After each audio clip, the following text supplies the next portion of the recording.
Stay tuned for the next moto vlog, where Syntax talks about his favorite movies, and it's exciting, or maybe not.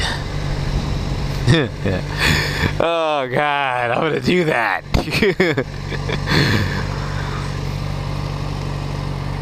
In a world where one motovlogger tackles the important topics, Syntax, his FZ6R Quinn, talking about movies. Excitement, exhilaration, danger. More than you can handle.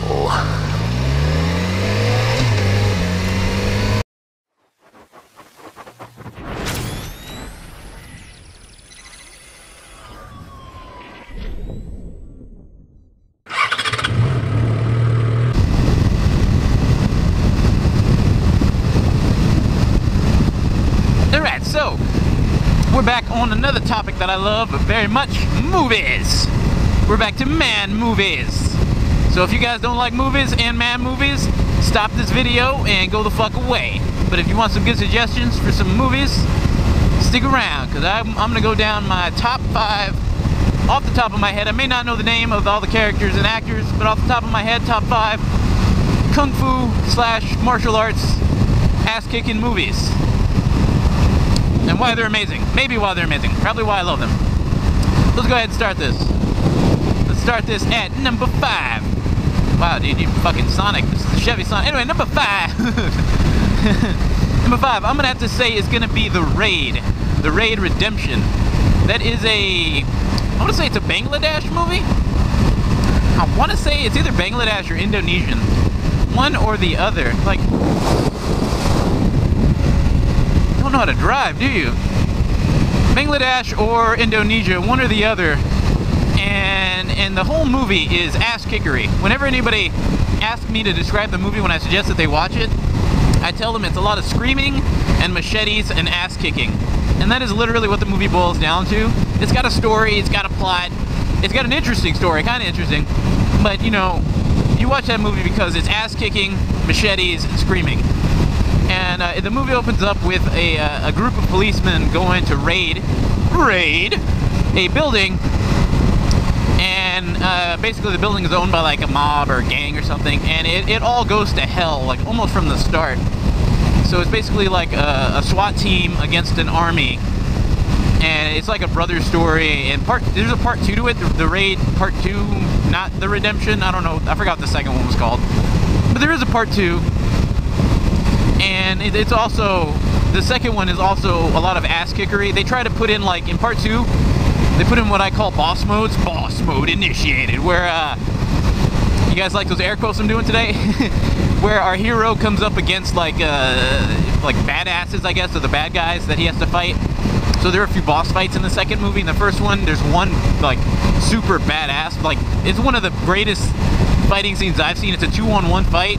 And it's 2 good guys against 1 bad guy, and that you're kind of rooting for the bad guy because that's how badass he is. But yeah, that's The Raid. That movie is sick. I honestly, unfortunately, I don't know any of the actors' names.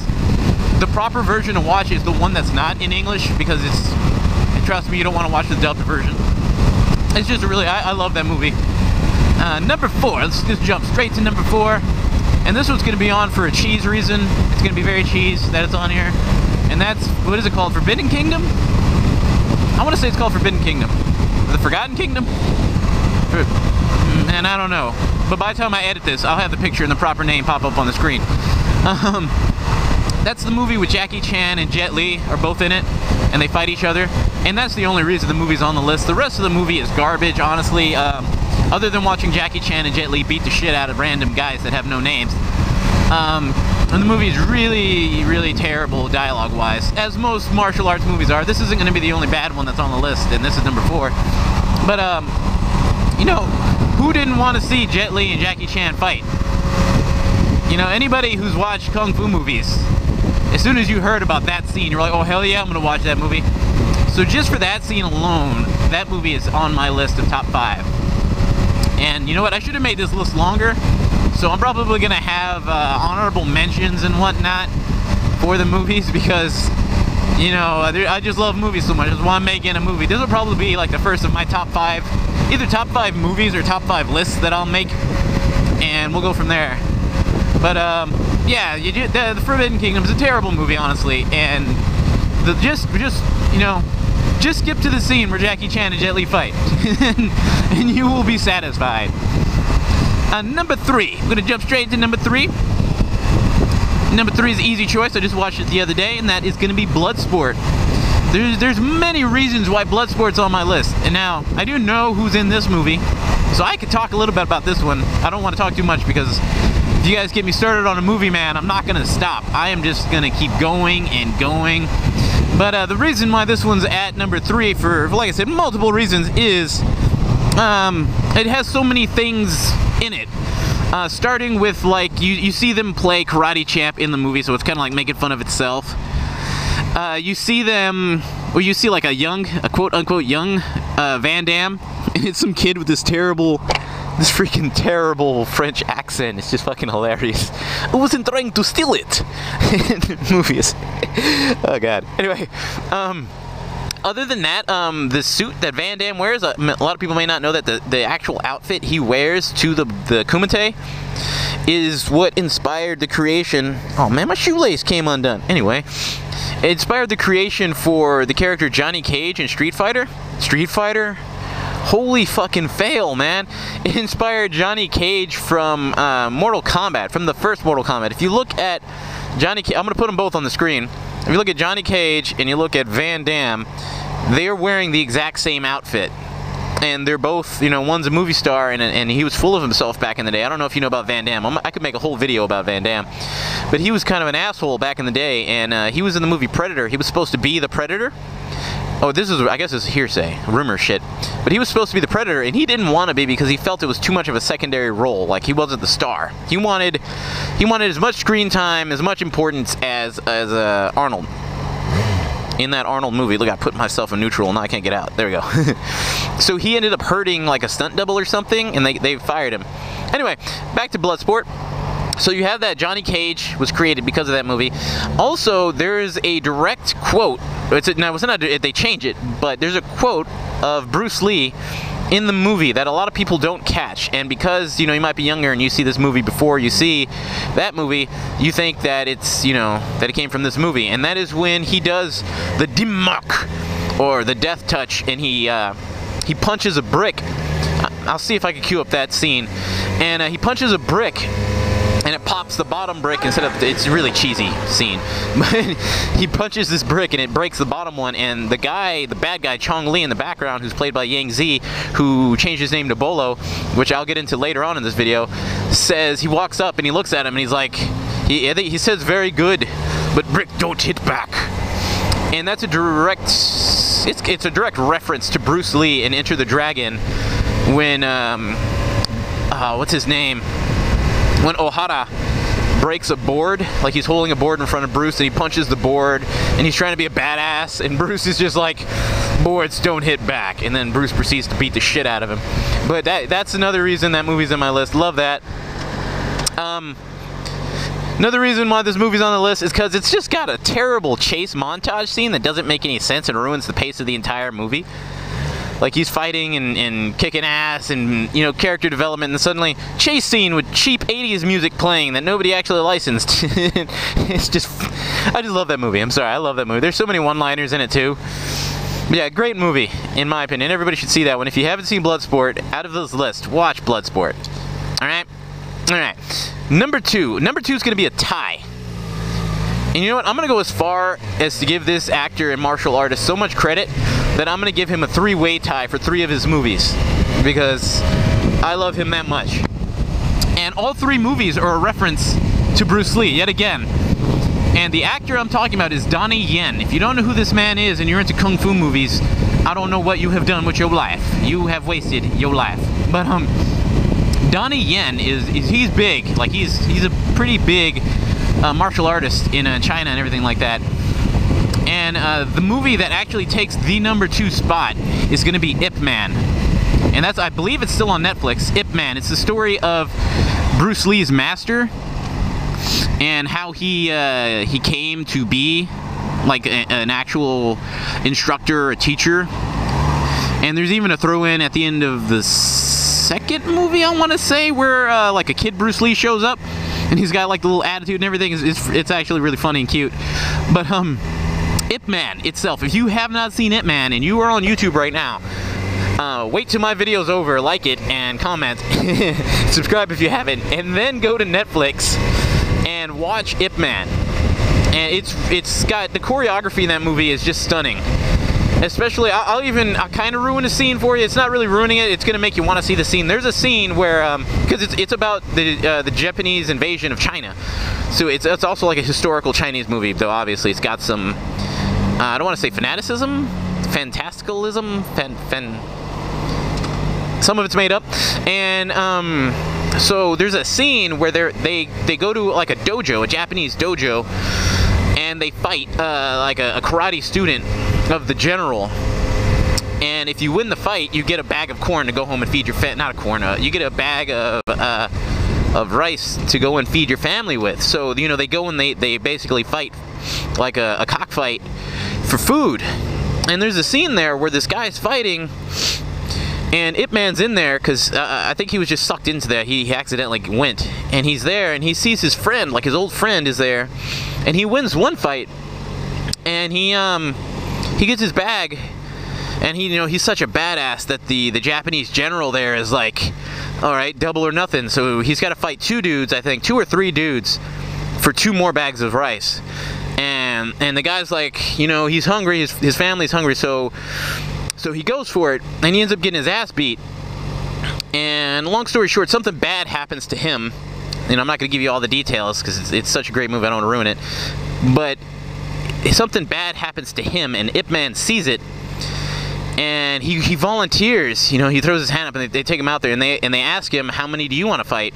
I don't even think they ask him. Like, he realizes at this point, you say how many you want to fight, and he walks out, and he, hey ladies, and he walks out, and he says that he wants to fight 10 guys at the same time. And he proceeds to unleash fucking hell upon these 10 guys. It's like he unleashes unholy hell on these 10 dudes. It's like completely unfair. But like I said, it's obviously got some glorification to it. I don't know if Ip Man beat the shit out of 10 guys all at once or not. I don't know if he could do that. I'm not gonna say he can't. I don't know. But it made for a really great movie scene. And not to get too caught up in that movie, because the last movie is going to do the same thing to me. I'll get really caught up. I still have to give you the other 2 that tied for second.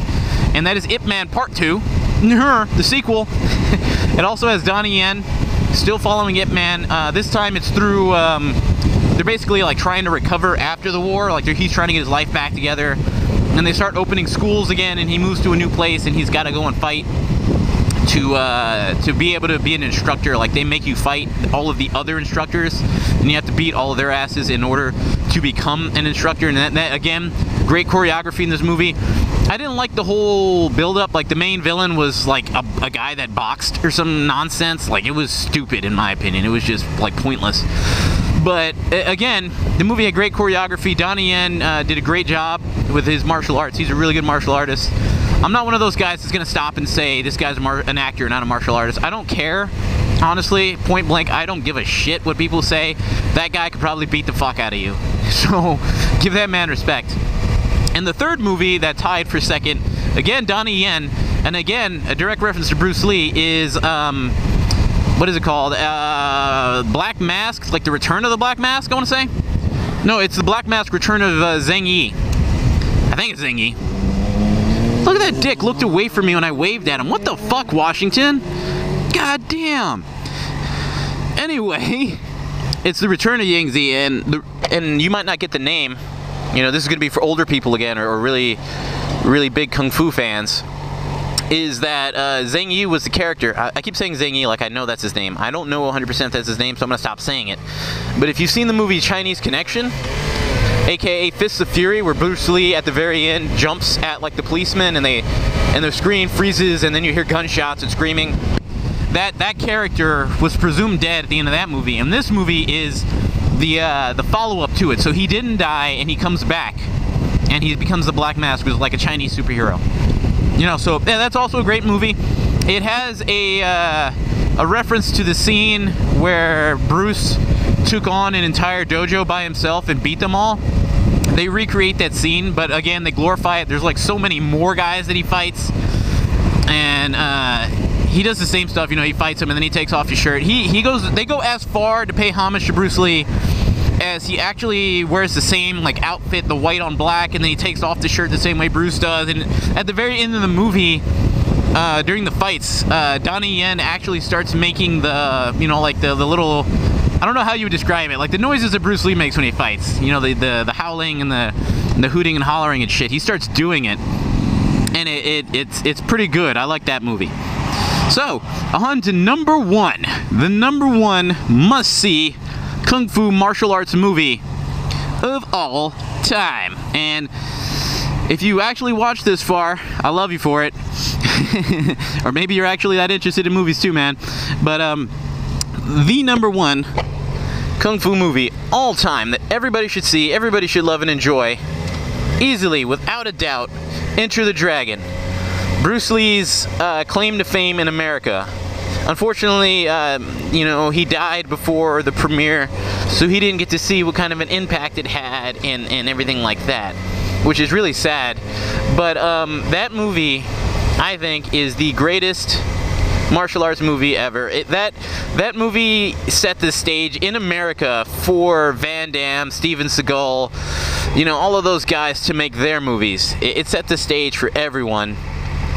And again, like I mentioned, a lot of people like to give Bruce Lee shit and say that he was an actor and this and that. I've done a lot of research on it. I've watched a lot of videos, done a lot of reading. That man was a beast.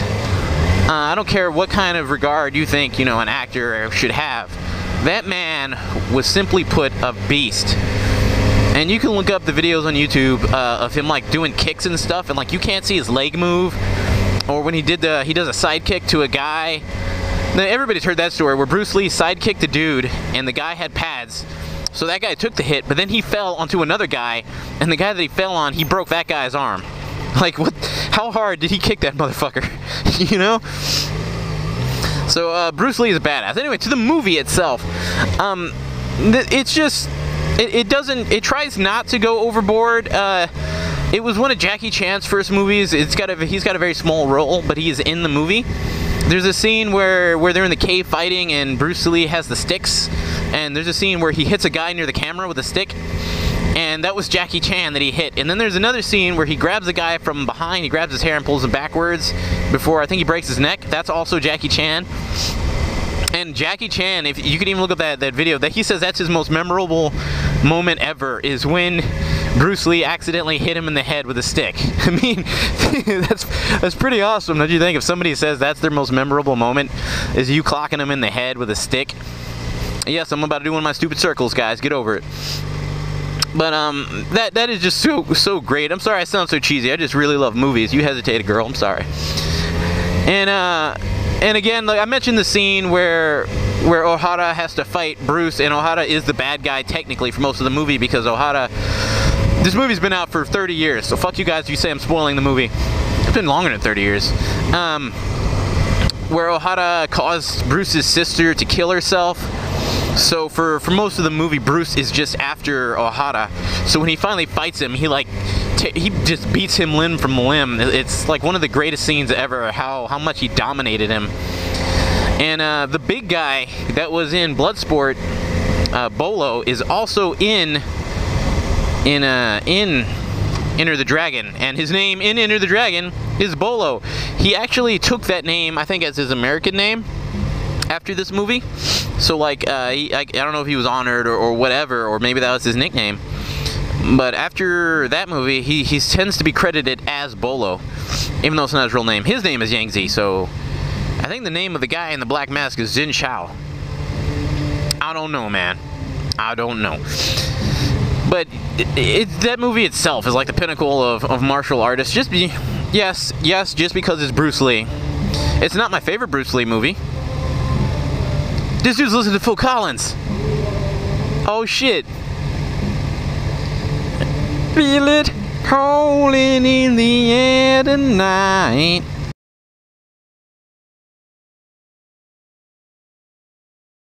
I should just make a vlog where I'm talking like this, and then commentating on the most mundane things. What do you guys think?